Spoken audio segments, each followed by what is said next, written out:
Yeah, hello guys, welcome. We're just gonna talk about box office, and we're just gonna look at movies that made money throughout the entire weekend and new movies that just came out, and we'll kind of like do a little bit of estimates and see where most of the other movies will rank coming this upper weekend. Now, as it stands right now, the movie that took number one at the US box office was Good Boys, a comedy from Universal. The, they hit it again. They hit it out of the park. They really pulled it up because this movie was in R. It was R rated, and it still made a lot of money. $21 million. Overseas, it pulled $2.2 million for I think a total of 23.5 million worldwide debut. I think it's okay because if you're looking at other R-rated movies, in fact, comedies in general this year have been very, very terrible. So, in terms of box office return, so this is really, really good. Um, the next movie that took number two on the box office and had a very solid holding power this weekend was Hobbs and Shaw. Hobbs and Shaw took around $14 million. Its current total is 133.7 million in the United States and around 437 million worldwide. It did well in Korea, pulled around $15 million in Korea this weekend, and it even did well in Hong Kong. It's coming out in China this coming weekend. I have not gotten the figure for the pre-sales for the movie in China, but I feel it will do around I don't know, maybe 80 to $100 million this weekend coming in China. It could do a little bit more.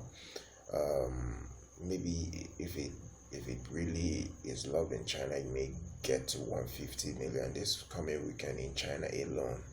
Um, so we'll see that when it comes out. And the next that took the third this weekend was Lion King. Lion King took 11.9 million for a worldwide total of 496 million in the United States and around 1.435 billion worldwide, and it's doing well. Currently, it's going to get to 1.6 billion from what I'm seeing. Its multiplier is holding up well, and there are still some territories that is still going to do very well, like in Japan. It's still going to Japan and it's going to do well in Japan. So I think a 1.6 billion total is in the cards for this. Angry Birds 2 did $16.2 million, was released in Wednesday. So he had a 5 day total to earn around this figure. It is poor considering the other one did I think over 20 something $1 million or 30 million. I'm not sure, but the other one did a lot better than this. Let's see where this franchise gets. But worldwide, it did 46 million this weekend, and its budget is 65 million. Maybe if it gets to 180 worldwide, maybe I would consider it a decent success. But right now, it didn't really open very well. Secret Scary Stories did 10.1 million and a 40.2 million worldwide total from the United States. It's doing well for an average horror movie, not so great. Um, I'm even shocked so many of these horror movies that have been rated well are not even doing better than La Llorona that was released earlier this year that is in the Conjuring universe. So it's kind of embarrassing that I'm not seeing a lot of horror movies pulling the kind of numbers that I expect them to pull in. But it's all good. We'll see where it gets to from there. Now 47 meters down on Cage didn't do very well. It did 9 million this weekend, and internationally it's not doing so well as like from where it debuted. It's not doing so well, and the studio kind of like needed a new franchise, and this movie ain't doing it for them. Dora did 8.5 million for a total of 33.9 million. Dora can get to 15 million in the United States, and that's basically its entire budget. I really am not sure where Dora will get to, but if Dora really does below 100 million worldwide. That is poor.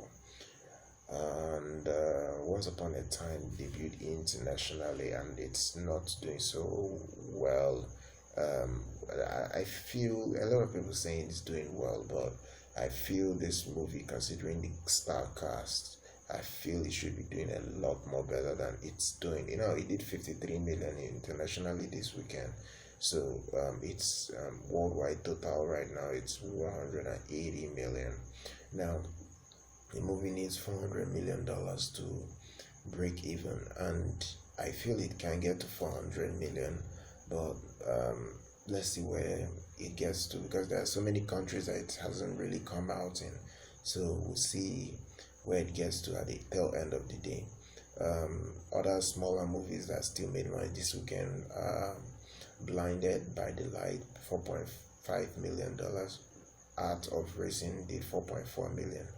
And Sony's very own Spider-Man Far From Home became their highest grossing film of all time, with a total of 1.1 billion, $9 million. So basically, Sony kind of has to thank Disney, because Disney really helped Sony break out with Spider-Man, because Spider-Man has not really broken out with 5 films. This is basically the very first that they are breaking out with, and they needed a lot of installments to get to this height. So I'm kind of impressed, and this is really kind of like a tip for other studios. If your movie fails, it really doesn't mean that you should kill the entire franchise. I see a lot of people saying that Warner Brothers should kill off the Godzilla franchise, the Kong franchise, because Godzilla King of the Monsters flopped this year. I don't think it is supposed to be so. There are some movies that will end up disappointing. If we follow that trend, then that means DCEU should have been closed down because Justice League flopped. Because Justice League was supposed to be the Avengers, and it's not what is happening at the moment. So most of all these studios should learn. Even if you have a flop, you learn from your mistakes, why this movie flopped, and you try to make better movies. So guys, this is basically the box office news I have for you guys today. Be sure to subscribe and like our videos, and share it on social media. Once again, my name is Immaculate, and I'll catch you guys very much next time.